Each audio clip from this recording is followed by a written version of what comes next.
오늘 본문 말씀을 보시면 여러분이 너무나도 많이 들어보셨던 유명한 하나의 문구가 눈에 확 들어오실 것입니다. 그것은 진리를 알지니 진리가 너희를 자유케 한다는 이 말씀은 참 유명한 본문이라고 할 수 있겠죠. 자, 그러면 이 본문을 봤을 때 우리는 이런 질문을 할 수 있습니다. 진리가 우리를 자유케 한다고 했을 때 우리는 자유라는 말은 누구나 다 희망하고 누구나 다 소망하고 누구에게나 다 희망을 주는 그런 단어, 사랑처럼 자유는 그런 많은 에너지를 우리에게 주는 단어인데 항상 사랑도 그렇고 자유도 그렇고 대상을 설정하는 게 필요합니다. 그러니까 사랑이라고 말할 때 누구를 향한 사랑인가? 그렇죠?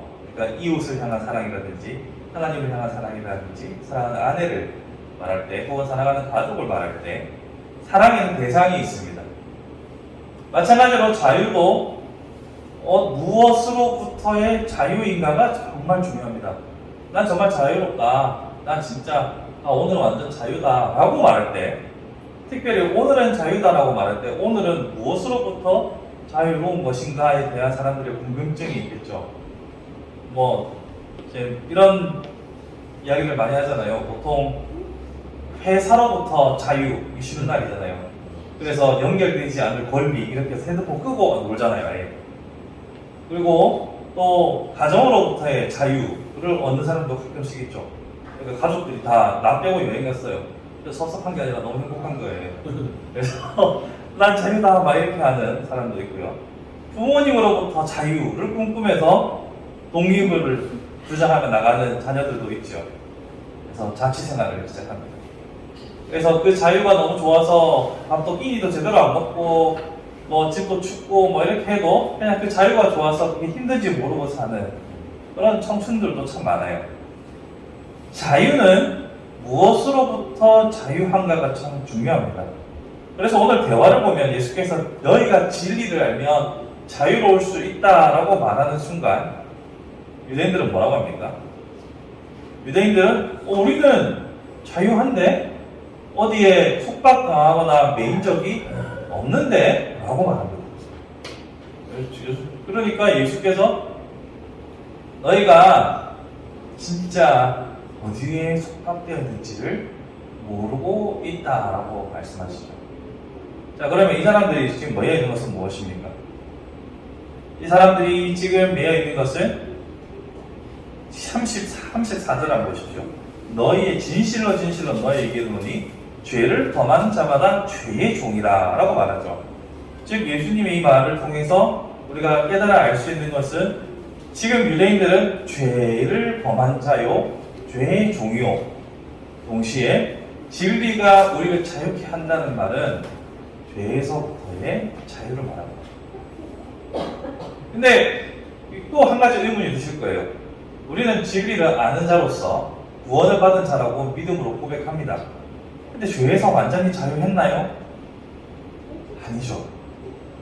이번 한 주간을 돌아보면 오늘 집사님 준비해 오신 찬양처럼 연약합니다 라고 말할 수밖에 없는 게 또 똑같은 죄를 반복하며 살아왔기 때문에 우리의 연약함을 고백할 수밖에 없는 것이고 과연 나는 자유한가? 라는 의문 속에 빠져듭니다. 그렇게 생각해보면 이 말은 이 본문의 말씀은 너무 머리로는 진짓 알겠으나 마음으로부터 멀어지는 말씀이 됩니다. 과연 나는 자유한가? 진리로 자유한가? 그런데 이 진리가 우리를 자유케 한다는 이 구조를 한번 생각해 보시면 한번 오늘 나눠보면 좀 희망을 찾을 수 있을 것 같습니다. 진리를 알면 자유케 된다라고 말할 때 이 진리는 무엇입니까? 바로 하나님 그 자체입니다. 하나님이 곧 진리시요 진리가 곧 하나님이고 말씀이 육신이 되어 이 땅에 오셨으니 하나님이 곧 진리입니다. 그러니 진리를 알면 우리는 자유케 되는 거죠. 그것을 우리는 예수 그리스도가 우리 대신 죽으셨기 때문에 그분의 이름으로 더 이상 죄의 노예가 되지 않는다는 것을 알고 있습니다. 알고 있어요. 그렇지만 여전히 반복되는 죄는 우리를 혼란스럽게 한다는 게 문제잖아요. 자, 진리로 우리가 자유롭게 되는데 왜 반복되느냐? 그것은 여전히 우리가 육신의 몸을 입고 있기 때문입니다. 이 육신의 몸이라는 것은 참 제한적이에요. 그러니까 타락한 인간의 본성을 그대로 갖고 있는 채로 성령님의 도우심으로 깨달아 알았을 뿐인 거예요, 지금. 어떻게 하면 우리가 천국에 가는지, 어떻게 하면 구원을 얻는지에 대해서 알았을 뿐이지만 여전히 우리의 마음은 우리를 향해 있습니다. 우리의 마음은 언제나 나를 중심으로 살아가고 그 나의 중심성이 다른 사람들에게 거짓으로 나타나기도 하고 해치기도 하고 미워하기도 하고 여러 형태로 나타나는 거죠. 이 기본적인 구조를 알아야 합니다. 그렇지만 자유한다는 건 언제든지 그 모든 죄를 용서받고 다시 하나님 앞에 나아갈 수 있는 거룩한 상태로 갈 수 있는 특권을 누렸다는 점에서 진리가 우리를 자유케 한다는 말은 여전히 유효한 겁니다. 자, 그러면 제가 오늘 맨 처음 말씀을 드릴 때 사랑을 실천하는 타인을 위해 그리스도로 살아가는 법과 이 진리가 우리를 자유케 한다는 것에 무슨 관계가 있을까? 자, 지금부터는 조금 빠르게 진행할 테니까 잘 따라오셔야 됩니다. 자, 진리는 하나님이세요. 인간은 죄의 본성을 가지고 있다고 했죠. 여전히. 여러분 스스로 보면 아시잖아요. 그래서 본능적으로 사람은 이 진리를 두려워합니다. 즉 하나님을 두려워합니다. 왜냐하면 빛이신 하나님이 있으면 우리는 우리의 민낯이 싹 다 드러나잖아요. 우리는 그런 상황을 견디기 힘들어합니다. 우리는 적당한 어두움이 좋아요. 죄의 본성 때문에. 적당히 어둡고 적당히 가려지고 내가 완전히 노출되는 삶 자체는 너무 여러분에게 극심한 스트레스일 거예요. 여기 아무도 그런 분이 안 계시지만 여러분 중에 유명한 연예인이 있다 치십시다. 그래서 막 파파라치들 막 따라다니고 여러분들 어딜 갔는지 막 셔터 소리가 들리고 일거수일투족이 관심을 갖고 있다 생각해 보십시오. 행복하실까요? 아니요. 우리는 적당히 가려져 있는 상태가 좋아요. 본능적으로 그렇습니다. 죄인이라서요. 그래서 빛이신 하나님, 진리이신 하나님이 본능적으로 우리는 두렵습니다. 그래서 그 하나님께 가까이 가는 그거 자체가 우리에게 두려운 일이죠. 하지만 그 진리가 우리를 자유케 한다는 사실을 기억하면서 담대하게 하나님 앞으로 나갈 수 있는 것은 이 말씀이 우리에게 있기 때문입니다. 우리는 우리 자신의 본성을 잘 압니다. 어떤 본성인지는 각자한테 맡기겠습니다. 제가 여러분 이렇잖아요. 저렇잖아요. 할 필요는 없죠. 아실 테니까. 그러니까 자유롭다는 것은 진리를 통해서 자유롭다는 것은 나는 이제 완전히 죄랑 상관없다가 아니라 계속 나는 죄의 노예지만 오늘 본문에서 예수님께서 너희를 자유롭게 하리라. 죄의 종이 아니라 자유롭게 하리라. 계속해서 죄의 또 노예처럼 완전히 노예가 되는 거 아니에요. 살다가도 자유인으로 언제든지 돌아갈 수 있는 특권을 가진 사람들이라는 것으로 이해하시면 훨씬 더 좋아요. 그러면 우리가 죄인의 상태에서 자유인의 상태로 넘어가는 게 왜 중요하냐? 물론 구원을 위해서도 중요하지만 이 죄인의 상태일 때 나타나는 가장 큰 특징이 자기 중심성이기 때문이에요. 죄인의 가장 큰 특징은 자기 중심성이고 다른 이웃을 타인을 향하여서 돌아볼 줄 모르는 것은 기본이요. 하나님조차도 나의 목적을 위해서 우상처럼 만들어버리고 하나님의 뜻을 구하기보다는 나의 뜻을 구하기 위해서 하나님을 끌어쓰는 자기 중심성은 인간의 기본적인 욕구요, 죄성입니다. 그러니까 이런 죄성으로부터 진리의 빛을 통하여서 하나님을 만나게 되면 그때야 비로소 자기 중심성이 아니라 하나님 중심, 이웃 중심, 타인을 위한 좀 더 철학적인 용어로 하면 타자를 위한 삶을 살아갈 수 있는 기초가 진리에 있는 겁니다. 아까 제가 하나님은 본능적으로 우리가 두렵다고 했잖아요. 죄인이라서. 빛이신 하나님 두렵다고 했잖아요. 이 빛이 두려운 이유는 내가 드러날까 봐서. 근데 이 빛이 우리 안에 오시면 그때부터는 나의 시선이 나를 향하고 있다가 이웃을 향하여서 돌아가죠.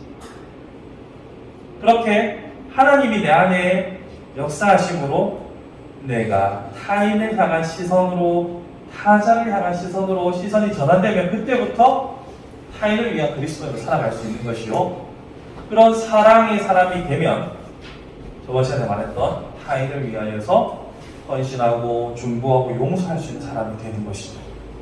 결국 진리를 향하여 달려가는 우리의 강한 열망이 있을 때에는 그 진리가 우리를 새롭게 할 것이요, 타인을 향하여서 시선이 바뀔 수 있는 힘이 됩니다. 참 어려운 말입니다. 이거 어떻게 쉽게 설명할까 저도 많이 고민했어요. 근데 간단하게 이것만 아시면 돼요. 우리는 여전히 연약하지만 빛이 우리 안에 들어올 때만, 진리가 들어올 때만 타인을 위해 살아갈 수 있다는 거죠. 다른 말로 하면 나의 의지와 나의 노력으로 중보해야지, 용서해야지, 헌신해야지 라고 하면 말하는 것보다 낫겠지만 결국 그 모든 행위와 수고는 나의 공로로 돌아갑니다. 내가 이렇게까지 했는데, 내가 이렇게 헌신했는데, 이렇게 저 사람 위스키도 해줬는데, 내가 이가 뿌득뿌득 가리지 말고 억지로 참고 용서했는데 라는 나의 공로로 이겨내요. 그럼 예수님께서 나중에 내가 너를 도무지 알지 못하겠다 하시겠죠.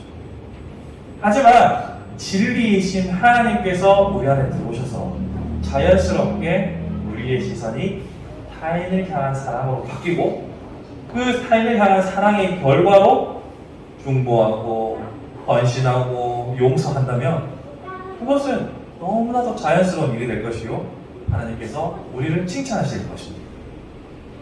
이 자기 중심성을 버리는 길, 이것은 나의 깡으로, 노력으로, 의지로 되는 것이 아니라 바로 내가 하나님을 알고 하나님이 내 안에 거하실 때 일어나는 일들이라는 거죠. 그렇기 때문에 앞에 이야기를 다시 끌어와 보면 우리는 본능적으로 하나님의 밝은 빛이 두렵습니다. 내 죄가 드러날까 봐. 그런 마음 상태를 버리세요.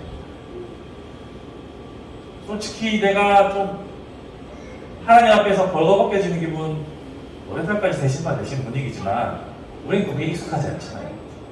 그래서 하나님 앞에 나가는 두려움들을 내려놓고 스스로 자신을 명백하고 처절하게 드러내면서 그 빛 안에 거하십시오. 그러면 그 진리 안에서 우리는 비로소 타인을 볼 수 있어요. 그 진리 안에서 타인을 위한 그리스도인으로 살아갈 수 있어요.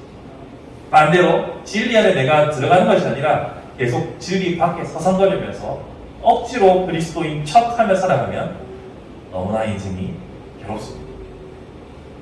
모든 선택은 결국 우리 하기 나름이겠죠. 우리가 그 진리 안에 들어가느냐, 아니면 진리 밖에 서성이며 그리스도인 척하느냐. 말씀을 정리해 보겠습니다. 진리 안에서 그 진리로 통하여서 변화되는 우리의 모습들을 한번 기대해 봅시다. 정말 나를 위한 삶을 살아왔지만 타인을 위해 살아야 하는 것은 머리로는 알겠지만 안 되는 것들이, 내가 진리 안에 거하면서 주님께서 사랑하셨던 이웃을 향하여서 사랑의 마음이 넘쳐나고, 나를 중심으로만 살아오다가 내가 사랑하는 주님을 중심으로 나의 삶이 날마다 조금씩 변화되는 것, 타인을 위한 그리스도로 살아갈 수 있는 길, 바로 진리 안에 있습니다. 그러므로 진리가 우리를 자유케 한다는 것은 우리의 본성을 뛰어넘어서 하나님께서 요구하시는 모습으로 살아가는 길, 혹은 그 자유의 길이라는 점을 우리는 꼭 기억해야 합니다. 사랑하는 성도 여러분, 진리를 알지니 지가 너를 자유케 하리라. 이게 있어 보이는 말이지만 그 구체적 의미, 무엇으로부터의 자유인가, 그 진리가 우리를 어떻게 변화시키는가, 이런 기대감을 가지고 2022년을 살아갔으면 좋겠습니다. 이번 2022년에는 우리가 진리이신 그 하나님을 더욱더 깊이 그리고 친밀하게 알아감으로 나 중심에서 타인 중심으로의 삶의 전환, 그리고 그 안에서 누리는 기쁨들, 이 기쁨들이 충만한 한 해가 되었으면 좋겠습니다. 우리 말씀 기억하며 함께 기도하기 원합니다.